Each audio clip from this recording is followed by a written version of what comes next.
start off the stream by saying, what is up, everybody? Welcome to the stream. I hope you guys are having a blessed Sunday, and I'm so glad that you guys are tuned in and watching the very first podcast with our very first guest, Troy Churchill, all conference D lineman out of Lindsey Wilson University. Everybody, give Troy a warm welcome. We'll do some snaps because I don't got no sound bar yet.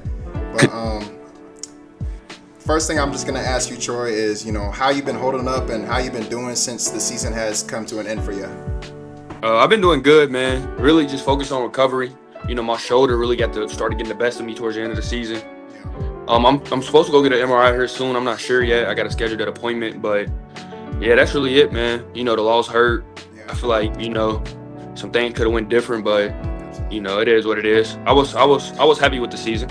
Yeah, no, it was for sure a good season, and no doubt the loss hurt, but going up against the number one team in the nation, Grandview. You saw they won the Natty two games after we lost to them. So it's not like they were no team that wasn't competitive and didn't have no good players on it. They had some good players.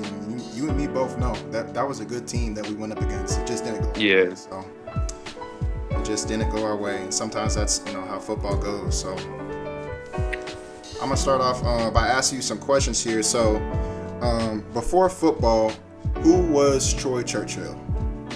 It's crazy you say that, man, because it's like, I really had to sit back and think. There wasn't really no before football. I started playing at the age of 6, and it's like, it's been a part of my life for the last 15 years and counting. So I can't even say there was a Troy before football. I was just really, a kid at that. Like to play video games. That's really it. Yeah, what guy don't like to play video games? But I'm glad that you said that because, it's not necessarily that football is your identity, but it was a really big part of your life, and it definitely probably shapes you as a man and kind of just shapes you into the person who you are. And I can tell that it's definitely been a really big part of your life, and that takes some character development playing for that long. You said you were playing since you were 6 years old. Been playing since I was 6, man. That's crazy. Can you believe that I didn't start actually playing football until high school? And I didn't really play football until junior year of high school either. So that's crazy. Yeah, when guys tell me they've been playing since Pee-wee, since they're 5, 6 years old, and I'm like, man, your body has to have gone through the ringer, and especially to still keep on playing and everything too, man. It takes a lot of character development for that. My next question for you is, so when people hear D lineman, the position D lineman, what do you think that they usually get wrong about you, or just about the position of a D lineman in general? It might sound cliche, but I feel like I done heard it before. A lot of people think D linemen are just like the big uglies. I don't think people understand how technical and how athletic you got to really be to play D line. A lot goes into playing D line. Every snap, you going against a 300, maybe 400-pound guy every play. So I don't think people really realize it's more than D-line than just being big physical guys. You got to really know schemes. You got to know, as a D-lineman, you got to know what the offensive line is giving you, the looks they're giving you, what type of blocks they're giving you, different things like that. So I feel like a lot of people get that wrong and think, D-line, O-line just go out there, hit each other. But it's really technical. You got to know what you're doing, or somebody's gonna knock your head off. Yeah, no, facts. I remember too. So when I first started playing the nickel Sam position, I remember I would always ask some of the D linemen some of the pass rush moves, because especially if you're blitzing off the edge, me, I'm not above 220, 230 pounds. I'm not that big, I'm 190. I'm long. I'm 6'2", and I'm lanky, but I don't have as much weight behind me. So knowing how y'all work y'all, push, pull, and chop, and rip club, all those different type of moves, and just consistently practicing them so you can do them the same way every time. I definitely agree that that's one of those things. It's very technical when you gotta use your hands and get them big old linemen off of you, because you guys got to get to the quarterback, or you guys got to fit the run the right way, and you guys got to add pressure. And like how you said, you're going up against 300 to 400 pound grown men. That's not fun to do that, 80, 70 snaps a game. So I understand you. Not fully, but to a degree, I understand what you mean by that. So My next question is, so this season that we had this last year that we both played together, it was, it was a great season, but what moment in the season told you that we had something special leading up, to everything? I was going to originally say, I was going to talk about the Texas Wesleyan game. They came in ranked number 10. We beat them 45-10. I mean, I wouldn't say it really showed me we had nothing special. I just knew, I really felt like we were the better team all over the field, every position. I don't think those guys, no disrespect, I don't think they were really that good. But the moment that really showed me we really had something special was the Reinhardt game. Coaching them stressed the whole week. They was physical. They gonna run the ball. They came out there and they got on us pretty quick. I think we went into the half. We was down, I want to say 21-10, 24-10. Yeah, we were down we were only down, I think, one or two scores, but we were still down going into halftime, so. Yeah, and then, we came out, we had, the coaches made a couple adjustments. We came out and really, had to play our brand of football, and we did that for the last 2 quarters and really closed the game out. Scored 24 unanswered. They didn't score at all, I don't think, the second half. So that really showed me, like, okay, this Lindsey Wilson team's about it. And that was a really good football team we came back and beat. Yeah, that was a good football team. And I remember we were talking about it too. That quarterback that Reinhardt had, I mean, he was a good ball player. And he was talking that stuff. He was talking that stuff. And he even said that after the game, like, he was like, y'all gonna see us in the playoffs. And nobody was like, oh, they're not gonna make it and then little did we know they was in the playoffs because they made it. They were definitely a good football team. Their running back was like, he wasn't that tall. I think he was like 5'9", 5'10", but that dude was big. He could run. Eddie Lacy. He was like what? He was like 230, 240. He was like 230, 240. He was a bowling ball. I know tackling him, it felt like hitting tree trunks. That was a big boy. That was the most physical game I think I've played in my whole life. Yeah. And it was hot. That was a hot game too. Yeah. We was in Georgia, right? Yep. Going into the next question, a lot of people, oftentimes, how you said earlier, they think that D-line and the big trenches in general, they just the big uglies, and it probably doesn't take much thought into it. But my question is for you: what does playing D-line really demand mentally? Oh, it demands a lot, man. Because like when you go out there, like I said, you hitting those guys every play constantly, your body starts to take a toll on you. And like sometimes you can find yourself wanting to give up and quit and like, oh man, I don't want to go hard. Oh man, I don't want to do this. And like I feel like the mental part of it is like just pushing yourself every day. Like I know it hurt, I know it sucked, but you just gotta keep doing it. If you ain't gonna do it for yourself, you gotta do it for your brother. So I feel like mentally it takes a lot. But if you really just sit back and think like who you doing it for, like you ain't just doing it for yourself, you doing it for a team, an organization, a unit. And I feel like it really just, I feel like it really brings you back to like, reality. Like, all right, I'm not just gonna give up. I'm not gonna take the easy way out. I'm just gonna stick to it. It's a lot, but at the end of the day, I think it ain't that bad. Yeah. In terms of like the playbook and learning what you're supposed to do playbook wise, you're saying, or? Oh, playbook wise, that's one thing. Yeah. Playbook wise is one thing, because you can forget some stuff, definitely. Like, there's times where you might have a stun or something, you don't run it right, or you forget to play, things like that. But I still think getting the playbook's easy. And I think that's where, it comes into the spring ball, just getting used to it, knowing what you got to do. But overall, I don't think it's mentally that draining, Yeah. I would say people can kind of sometimes disregard the playbook portion of football and not really think about that. But that's almost just as important as how you play and how you were talking about earlier with the technical piece of being a D lineman in football. Like if you don't know which gap you're supposed to slant to, or if you don't know what you're doing when you're on the field, you're gonna mess the whole system up, and that's not definitely put it in jeopardy. So because it was times this year, like Campbellsville game, everybody know we lost that game. Yeah. There were some plays like I can admit I was out there trying to play hero ball some downs, and it cost us. Yeah, well, that was a good. That was a good team in general. Yeah. I mean, granted, we only lost by 3 points, right? Yep. So like, it's not like we went out there and just got beat and we didn't know what we were doing. It was still real competitive, but that was definitely one of those games where it was probably more about who made the least amount of mistakes. It was probably one of those games, and a game like that, you know, a rivalry game, the Battle of 55. It's just there's so much hype around it. There's so much emotion going into it. I remember going into that game, and I was telling everybody after the game too, like I had just transferred to Lindsey Wilson, and I had never like felt so emotional about a game against a team that I hadn't like known or played against until I seen how y'all was like playing against them, basically like seeing how everybody was going into that game and how I seen like the emotion was showing, like how passionate they were about trying to beat this team. Like it just showed me like I was like, okay, I gotta turn up.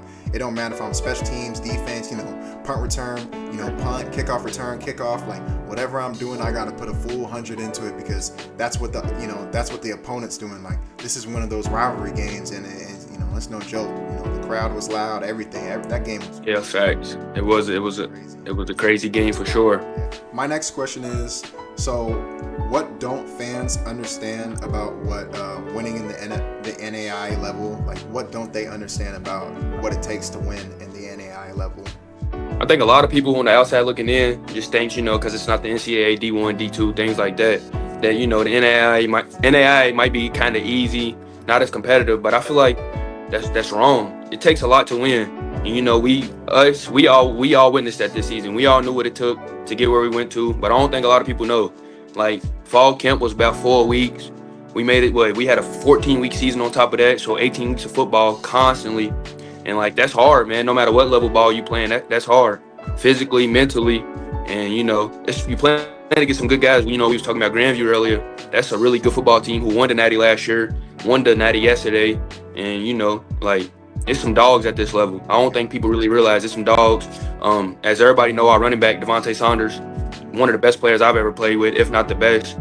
You know, like you don't see that. You feel me? If it's a weak level, you're not supposed to see stuff like that. Guys rushing for 1,600 yards, breaking every school record.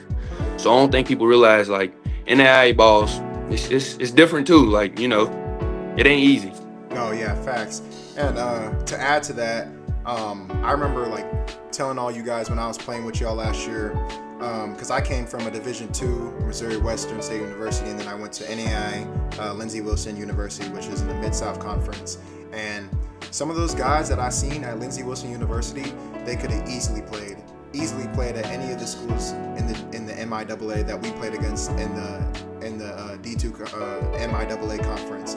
They for sure could have. There's multiple guys on the team who could have played there, and I think that's important to note, because the guys that like aren't getting the recognition and aren't getting the platform to put themselves out there, I feel like doing stuff like this is a good way to like showcase that there's talent everywhere. And you know, scouts are obviously going to go to, you know, those big schools first, the Power 4 schools, you know, the FBS schools, even the FCS schools first sometimes. But I think that it's good to you know, give flowers to those players that are doing so well, even if their level isn't the same as those other levels. I think it's good to give the flowers and the recognition to those players that are setting records, that are getting all conference, that are getting all American, are, you know, getting all these stats on the field and doing that stuff. I think that's really important to recognize, because even though you may think, like how you said, like it's not the same level of ball, it don't matter. It's still football. At the end of the day, it's another grown man against another grown man on the field, and you lining up against them. So ain't nobody's no pushover.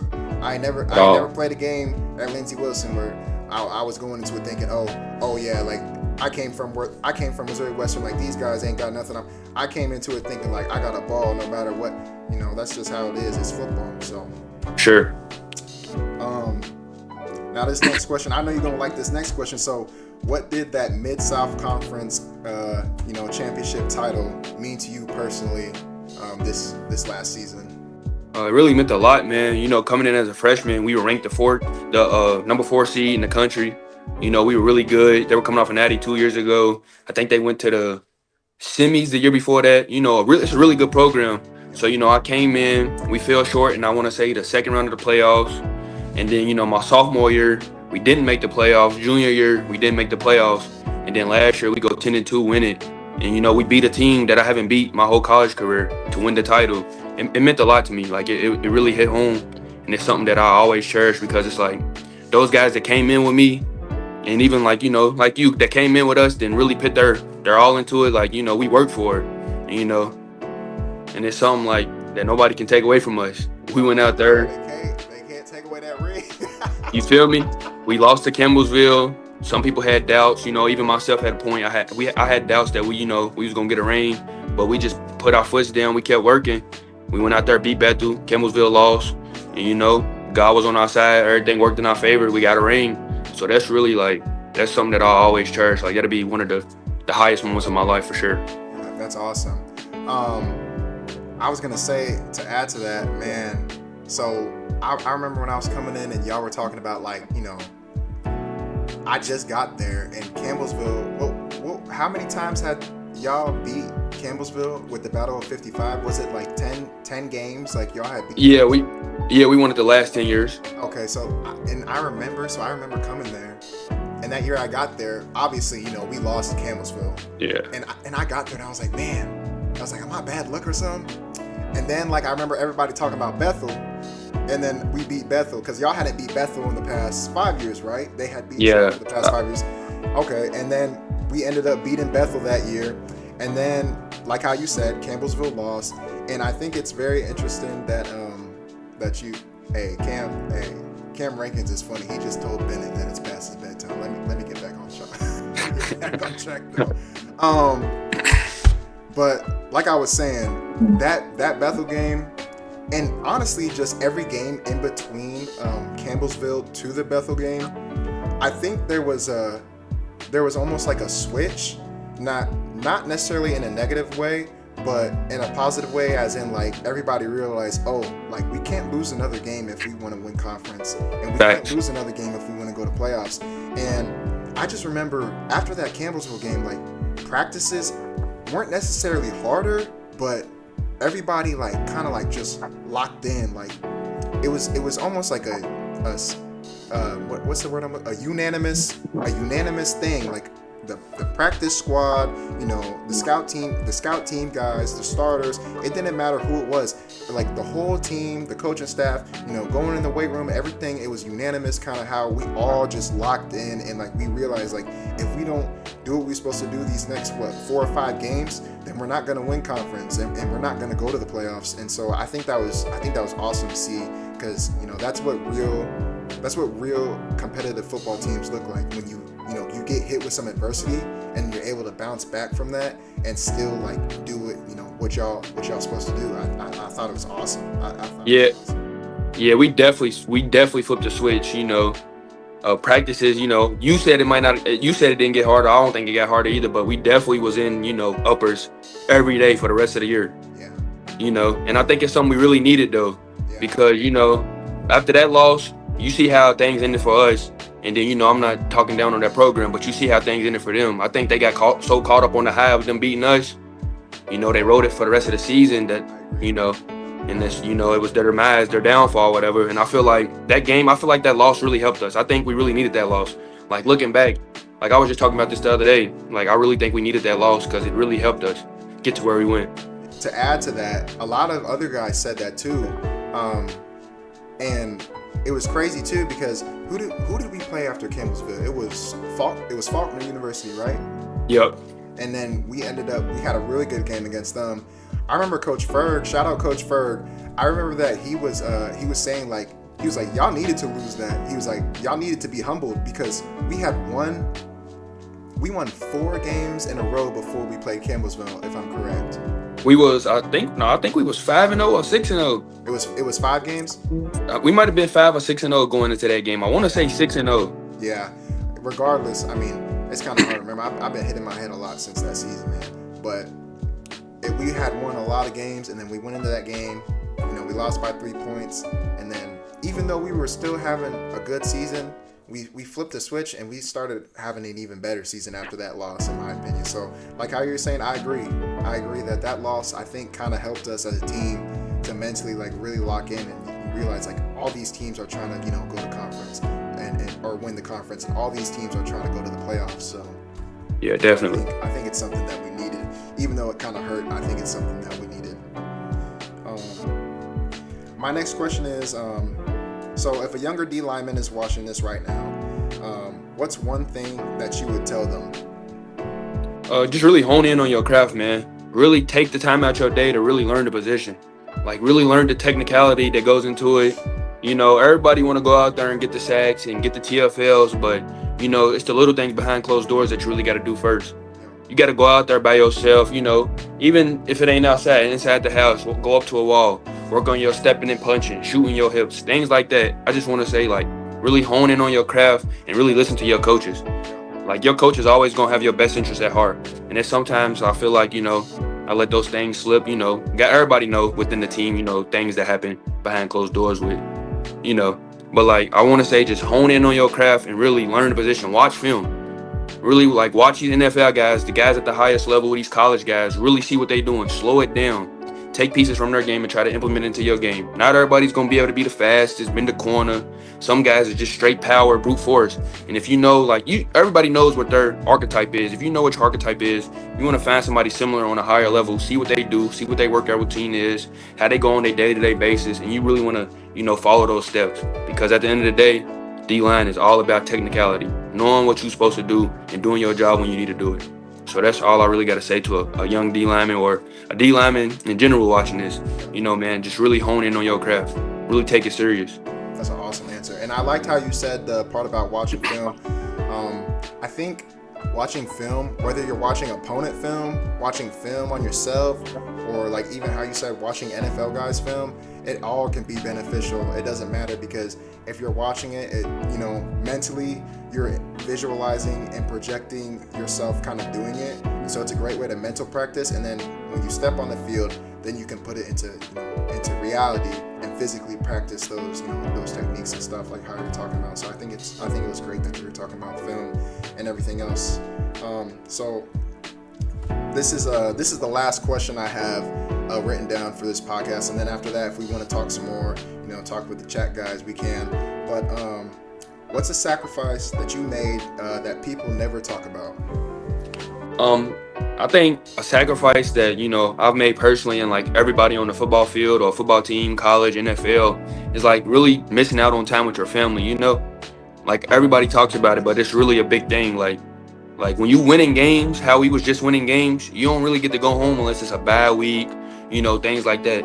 Like we barely get to go home Thanksgiving break, different things like that. So like being away from your family, that's the biggest sacrifice I feel like comes with this sport, because like you might be gone for 3, 4, 5 months at a time. Like, you know, I don't know how Grandview and those other schools do it, but you know, a program like that just went 15-0, whatever the record was, you know, win a natty, like those guys really don't get to go home. And you know, we ended up being 10-2, losing 2 games, so we really didn't get to go home either.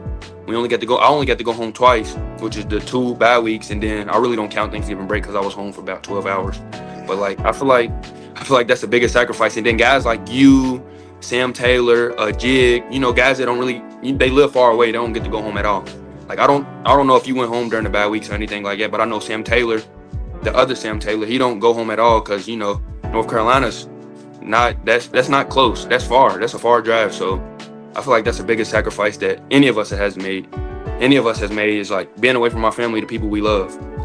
No, yeah, that's facts. I could agree, especially for me, because I mean, at Lindsey Wilson, I didn't go home until we were done. I stayed there the entire time, and See, you know, that's kind of a part of it too, though. You know, like how you're saying, when you're winning games, like Thanksgiving, the coaches gave us like a 12 to 24 hour period where if you live, you know, close enough to the school, then you can go home. But if not, they asked that you stay, just because they wanted to keep everybody together, because we had to focus because we had a game.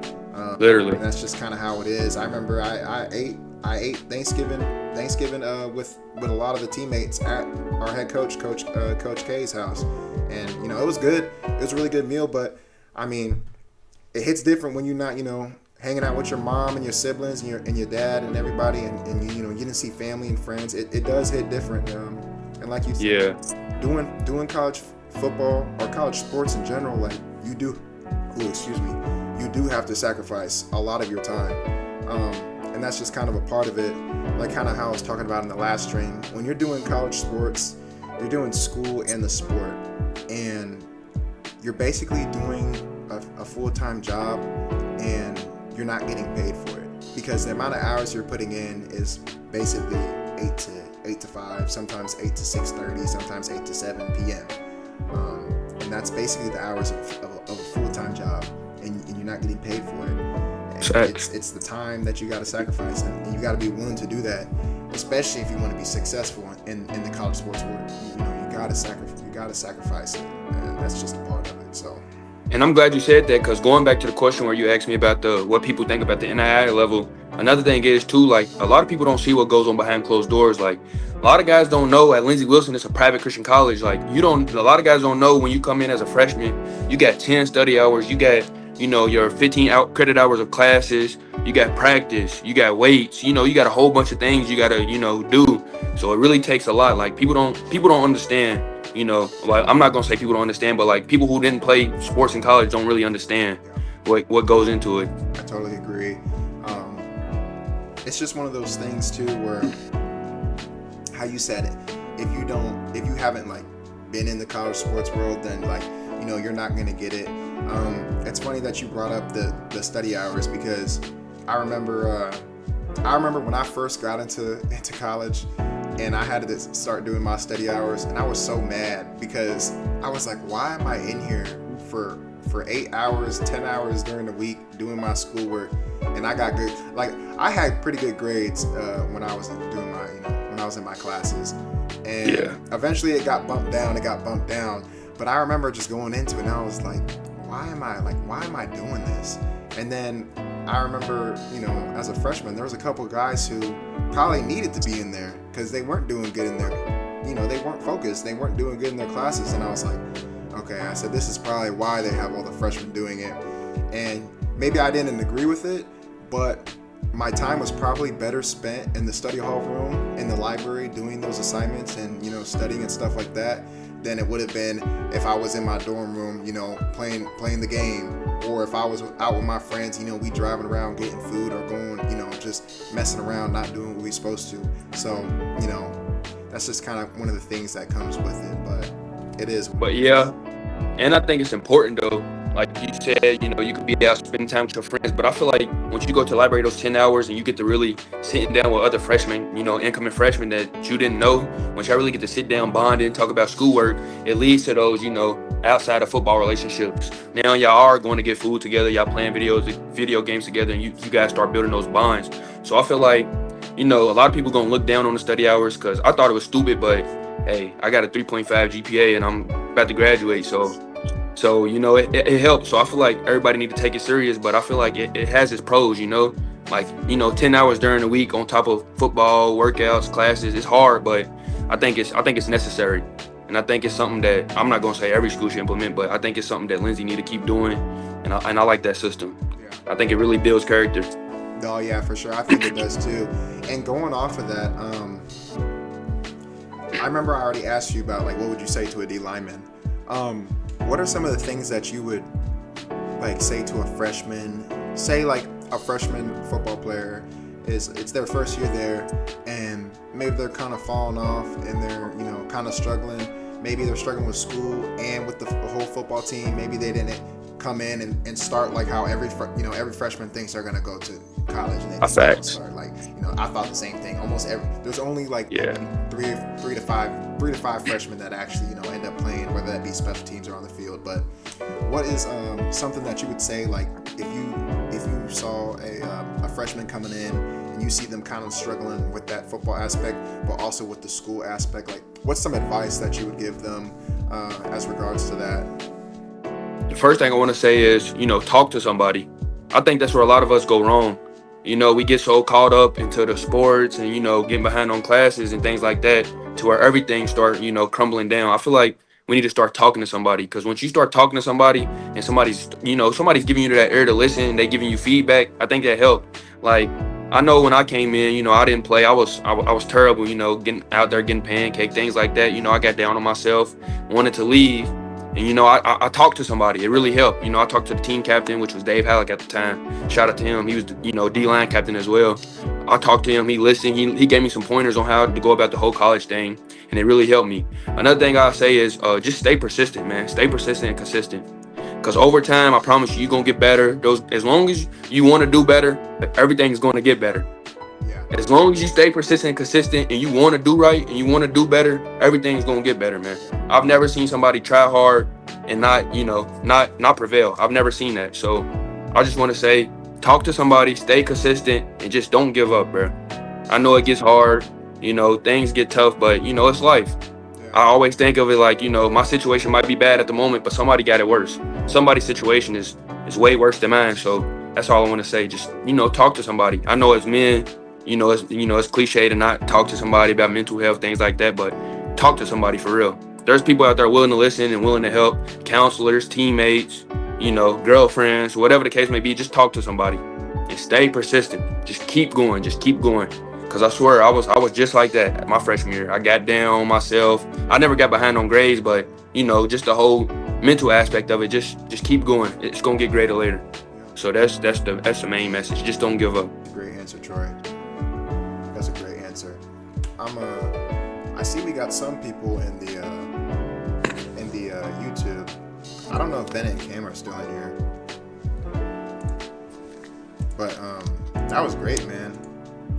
That's gonna make a great video. I'm not gonna lie. I can't wait to edit that together. That's gonna be awesome. Nah, facts, man. I want people to use this podcast as a piggyback for how to navigate through college. That's really the goal. And I was talking about that in the last podcast. So that's really the goal of this. It's not really like, if you're thinking oh, this guy's gonna help me because I'm trying to transfer here, yeah, I can help you, but that's not really what I'm trying to do. It's more of like an informational podcast. He said, hey, Cam Rankins just said, do it a Q&A for the fans, questions. That's crazy. Yeah, let's go. Hey, Captain Cam. We got to get Captain Rank on here, man. Nah, facts. Shout out Rank, man. I'm definitely going to hit him up to get on here. It don't matter. Shout out Rank. That's my guy, man. I love that guy right there. That's a real big brother right there. Shout out Cam. He was a baller. Yeah, that's a great guy all around. We'll see if he types something. But no, yeah, like I was saying, man, what was I even saying? Oh, yeah. This is more of like an informational kind of podcast for the player, so they can put themselves out on a personable, professional platform, and kind of teach while also teaching themselves, because this is media, this is like media training, so it's important to be able to speak and word what you're trying to say correctly, things like that, and talk about real life things. So I think it's important both ways, bringing college athletes here to talk about stuff like this, and like I was telling you earlier, I got a whole bunch of people that I got lined up after you.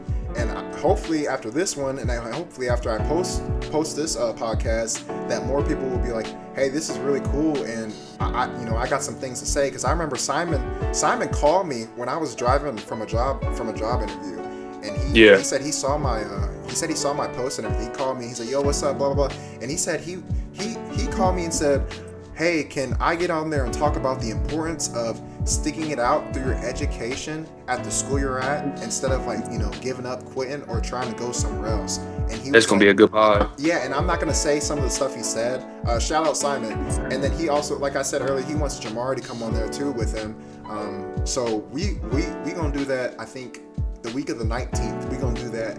And so it's really gonna be us talking about how important education is, and that leading up into the job world. Because I'll say it here, I have had at least 6 or 7, and I'm not doing the meme. I promise it was around that number. I'm not doing the meme, but I had about that many job interviews, and one of the first things they asked me was oh, where'd you go to school?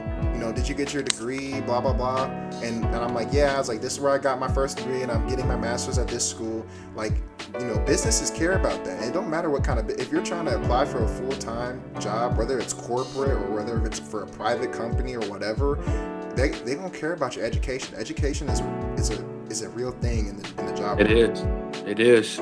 Especially with the competitive and scarce job market right now. A lot of people having a hard time finding jobs. So getting that degree, that bachelor's degree and that master's degree really helps, pitch you over the edge. Yeah. So I feel like that's gonna be a good episode, that's really important. Like if you ain't, if sports ain't really working out, just think about your future. Like just stick it out. Get that piece of paper. Yeah. Because at the end of the day, that piece of paper just shows a potential employer that you showed up every day for 4 years and did what you needed to do to get this degree. So that's important. That paper is gonna get you paid. Facts. It really is. Cam, he said the focus for Troy Churchill this offseason. He asked that as a question. Then he said, what areas is he looking to improve the most? So he's asking, what's your focus during this offseason, and what areas are you trying to improve the most? I'm assuming he's talking about football. The focus for me this offseason, just being a better leader. A lot of the older guys left. Well, mainly all the older guys left. It's my time to be, the leader in the room, lead the young guys to do the right thing. So that's gonna be the main focus, is just being a better leader. Really learning how to express myself to those guys to really help them navigate through college, so that we can be successful. And then when I leave, that whoever's under me can be the next great leader. So that's really the main thing I'm trying to work on. Just being a great leader. What was the other question Rank said? What was the other question? He said what? The focus for Troy Churchill this offseason, and then he said, what areas is he looking to improve the most? And I'm assuming he's talking about football. Like Football, the areas I'm looking to improve the most, really like getting myself over that edge of being, next level pass rusher. I had a decent amount of sacks this year and a decent amount of TFLs, but I'm really shooting for that double digit number, 10 sacks, 15 TFLs, 10 TFLs, things like that. Like that's the biggest focus, like really pass rushing, shedding off blocks faster, getting to the quarterback quicker.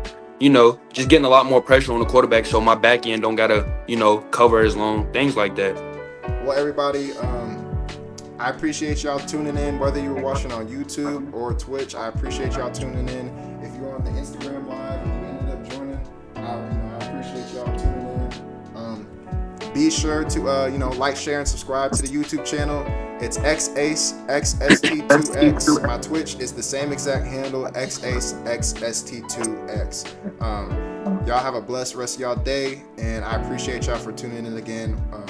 Stay blessed, y'all.